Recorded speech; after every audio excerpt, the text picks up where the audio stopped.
السلام علیکم ګران کتونکو، زه عبدالله شیرین یو پیر بیا ستاسو په درانه خدمت کې حاضر یم. دا وخت سره پسند کې نه جناب قاری مفتاح الدین اسد صاحب راغنه تاسو کوو چونکې تاسو ته معلومه وي چې د کانجو ډیره زیاته لوی آبادی ده او د ستونزې لري او ستونزې به قاری صاحب سره ډسکس کوو چې په دې کې څه کول پکار دي، چونکې تاسو ته معلومه وي چې په دې کې په ګڼ شمېر تعداد باندې مختلف پارټیانې دلته دي او هغې سره سره مختلف نمایندگان هم دلته راغلل، خو د اوسه پورې د کانجو دغه هم د بې اثرې پروت دی، یتیم پروت دی. دلته کوم ورغټه مسله زموږ بي ایچ یو ده، دلته بي ایچ یو شي نه هسپتال شي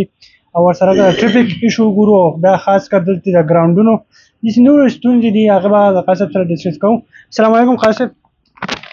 وعلیکم السلام ورحمۃ اللہ جی عبدالله. قاری صاحب تاسو په کانجو کې ژوند کوئ او غټ ستونزې چې موږ ته دلته دي نو هغه د ټریفک دی او بیا د هغې نه بعد صحت په حواله سره نو څه ګڼئ ډېر زیات حکومتونه دلته راغلل او کانجو دا هم د بې اثرې پروت دی. دا خو عبدالله تا ډېر یو ښه سوال وکړو، ښه خبره دا ده چې په دې داسې اوس کې تفصیلي خبره وشي نو ډېر به ښه وي. که مونږ وګورو چې کله په 2002 کې ګورنمنټ راغی د ایم ایم اے نو حسین احمد کانجو مرحوم الله دې وبخي نو هغه یو داسې شخصیت تېر شوی چې دلته که تاسو وګورئ نو دا زیاتره روډونه د بجلۍ د نظام داسې د علاقو ته زموږ په دې کانجو کې نږدې داسې علاقې وې چې هلته د بجلۍ څه قسم سهولت یا د اوبو ټیوبویلو دا نه و. هغه دلته دا وګورئ نو د کابل د ډګري کالج و یا په ټاون کې د ګرلز کالج و، دا دنیا کارونه یا د جنازګاه دلته یو ځای بل ځای هر کلي کې د جنازګاه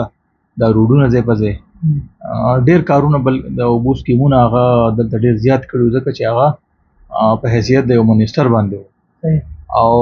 که مخالف پارټي دا هر یو چې دی ټول د هغه د کارونه ستایي، هغه د خلکو ته پته ده چې واقعي حسین احمد کانجو یو نوم تېر شوی دی او هغه بالکل دلته یو کار کړی دی، هر سړي ته ښکاري دي. بیا که وګورئ د ان پي ګورنمنټ راغی خو هغه وخت کې حالات خراب وو او همداسې خاطرخوا څه قسم کارونه نه دي شوي. بیا په 2013 کې پی ټي آی ګورنمنټ راغی نو بدقسمتي دا ده چې زمونږ د تحصیلي کابل چې خپل ایم پی رانغی خو موږ یا ځان د شور نه ایم پی راولو یا به موږ ځان د شاډیرۍ نه راولو، خو دغه د سوات زمونږ د تحصیلي کابل زیاتره د یونین کونسل کانجو د همغه ډیرۍ د دې طرف پکې د سره څه حیثیت دی نو هغه چې رالو نو هغه هم داسې خاطرخوا څه کارونه خاص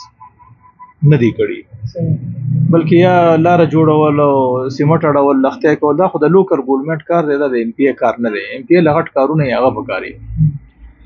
بیا د 2013 د دې نه پس وروسته چې دا کوم ګورنمنټ راغی نو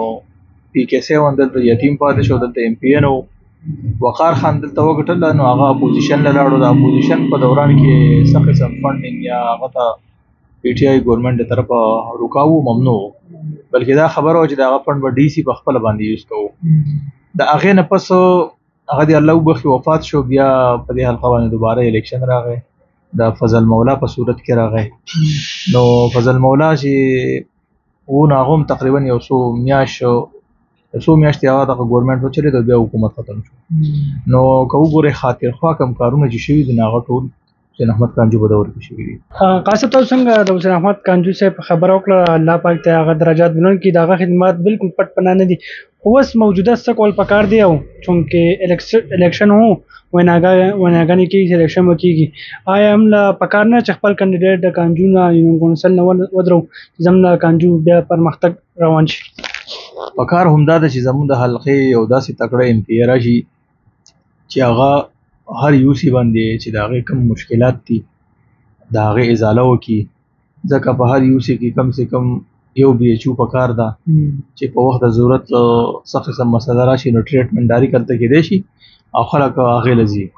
بل موږ ته د روډونو د ټریفک په حوالې سره ډېره غټه مسله ده، هغه هم بایپاس خو جوړېږي، دا به کله جوړېږي او روډونه تنګ دي او ګاډي سیوا دي. بل زمونږ زیاتره مسله د ګاډو ده چې د هر کور کې 2 او 3 ګاډي وي، که د چا ضرورت یو کنی خو بس راوباسي او د هغې د لاسه بیا رش ډېر انتهایي زیات جوړېږي نو د ټریفک ډېره مسله ایمرجنسي ګاډي پکې رواني، امبولینس یې پکې نه هغه ټول پکې پسا وي. بل د بجلۍ مسله زمونږ تحصیل ته هر کال دا راپېښه کېږي چې سیند کې کله اوبه سیوا شي نو ستنې اوبه وړي او د هغې د لاسه بیا دې علاقو ته بجلي تحصیل کبل تحصیل مټه هغه د اخر سرونو پورې دا بجلي بیا بندوي. بدقسمتي دا ده چې دلته کیبل خور کړی شو ایوب برج له پاسه او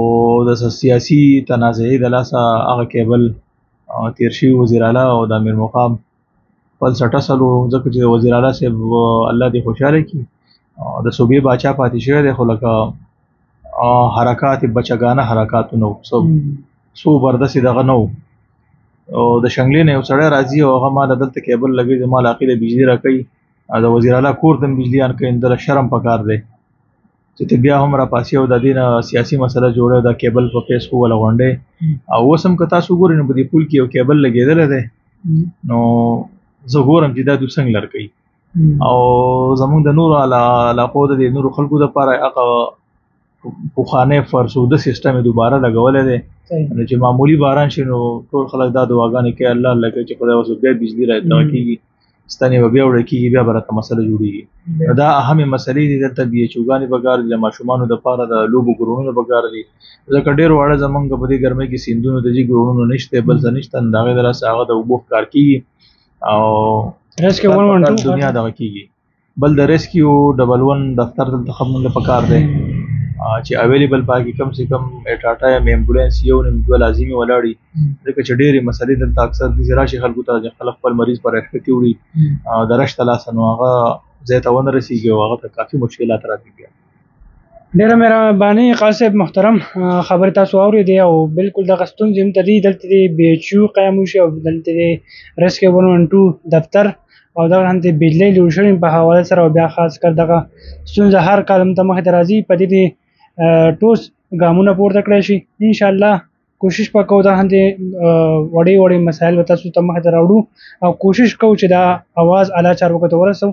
او دې مسلو څخه حل راوځي د بل پروګرام پورې ستاسو نه اجازه غواړو د لوی الله په امان